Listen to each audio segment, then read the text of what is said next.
Hello বাচ্চারা, কেমন আছো সবাই? আশা করি তোমরা সবাই ভালো আছো। বাচ্চারা, আজ আমি তোমাদের জন্য একটা মজার গল্প নিয়ে এসেছি। এই গল্পটা একটা পেঁচা আর একটা বানরকে নিয়ে। বাচ্চারা, পেঁচা আর এই বানরের গল্পটা বলার আগে আমি তোমাদেরকে একটা প্রশ্ন করতে চাই। তোমাদের ফ্রেন্ড সার্কেলে এরকম কিছু বন্ধু থাকলে তারা প্রায় বোকা বোকা কথা বলবে, আর তারপর সেই কথাটাতেই অনড় থাকবে। তোমরা যতই তাকে বোঝানোর চেষ্টা করো না কেন, সে সত্যটা জানার চেষ্টাও করবে না আর নিজের কথাতে টিকে থাকবে। তাহলে বাচ্চারা, এই ধরনের লোকেদের সাথে কি হওয়া উচিত? এই গল্পের মাধ্যমে সেই কথাটাই ব্যাখ্যা করব। তাহলে চলো মন দিয়ে গল্পটা শোনো, অনেক মজা হবে। এটা অনেক পুরনো গল্প। চন্দ্রপুরের জঙ্গলে একটা পেঁচা থাকতো। পেঁচা কিন্তু দিনের বেলায় কিছুই দেখতে পায় না, তাই সে সারা দিন গাছে তার বাসাতেই লুকিয়ে থাকে, আর রাত হলেই সে শিকারের জন্য বাইরে চলে আসে। গ্রীষ্মকালের বিকেল ছিল এবং সূর্য কিন্তু খুবই উজ্জ্বল ছিল। ঠিক তখনই একটা বানর এসে পেঁচার বাসায় এসে বসলো। তাপ আর রোদের কষ্টে বানরের তো নাজেহাল অবস্থা। আর এই সময় বানর বলল, উফ, খুব গরম, সূর্য আকাশে আগুনের মতো বড় বলের মতন করে জ্বলছে। পেঁচা বানরের কথা শুনছিল। সে নিজেকে থামাতে না পেরে বাধা দিয়ে বলল, মিথ্যে বলছো, চাঁদই আলোকিত হয়, সূর্য কোথায় জ্বলে? তুমি যদি বলতে যে সূর্যের পরিবর্তে চাঁদ জ্বলে, তবে আমি এটা সত্য বলে মেনে নিতাম। বানর বলল, দিনের বেলায় চাঁদ কিভাবে জ্বলতে পারে? চাঁদ তো রাতে জ্বলে, আর এটা তো দিনের সময়, তাই দিনের বেলা কেবল সূর্যই জ্বলে। এই কারণেই তো প্রচন্ড সূর্যের গরমে আমরা গরম হয়ে উঠি, আমাদের খুব তাপ লাগে। বানর কিন্তু পেঁচাকে বোঝানোর অনেক চেষ্টা করলো যে দিনের বেলা সূর্যই আলো দেয়, চাঁদ নয়। কিন্তু পেঁচা তো একটা পেঁচাই, সে কিভাবে বুঝবে?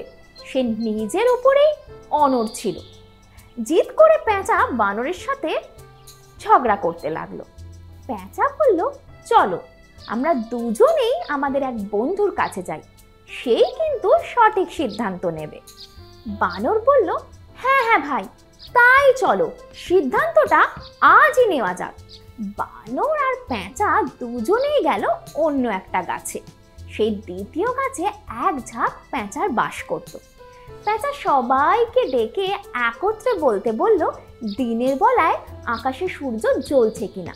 পেঁচার কথা শুনে পুরো পেঁচার দল হাসতে লাগলো। বানরের কথায় তারা মজা করতে লাগলো। পেঁচার দলে একজন বৃদ্ধাও পেঁচা ছিল। সেই বৃদ্ধ পেঁচা বলল, তুমি বোকার মতো কথা বলছো, এই সময়ে আকাশে শুধু চাঁদ জ্বলছে। আকাশে সূর্যের আলো নিয়ে মিথ্যে কথা বলে আমাদের উপনিবেশে মিথ্যা অপপ্রচার করবে না। পেঁচার দলের কথা শুনে বানরটা তার কথায় অনড় ছিল। এটা দেখে সমস্ত পেঁচা রাগান্বিত হয়ে বানরের উপর ঝাঁপিয়ে পড়ল আর মারতে লাগলো। সময় কম ছিল, পেঁচা কিন্তু কম দেখতে পেল। এই সুযোগে বানরটা সেখান থেকে পালিয়ে বাঁচল। বানরটা যখন নিরাপদ স্থানে পৌঁছলো, তখন সে বুঝতে পারলো যে সে যাদের সাথে তর্ক করছিল তারা পেঁচার সাথে ঝামেলা করছিল, তারা নিজেরাই এই সমস্যায় পড়বে।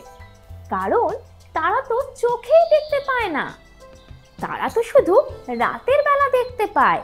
তাই তারা শুধু রাতের দেখা চাঁদকেই বিশ্বাস করে, দিনের বেলার সূর্যকে নয়। তাহলে বাচ্চারা, এই গল্পটা তোমাদের কেমন লাগলো? মজার ছিল কিনা বলো? তাহলে এখন বলো যে এই গল্পটা আমাদের কি শেখায়?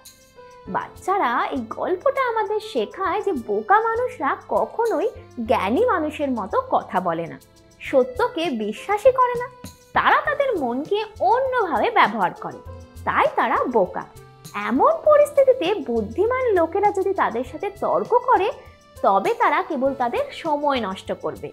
তাই তোমাদের সময় কখনোই নষ্ট করা উচিত নয় বোকাদের সাথে তর্ক করে।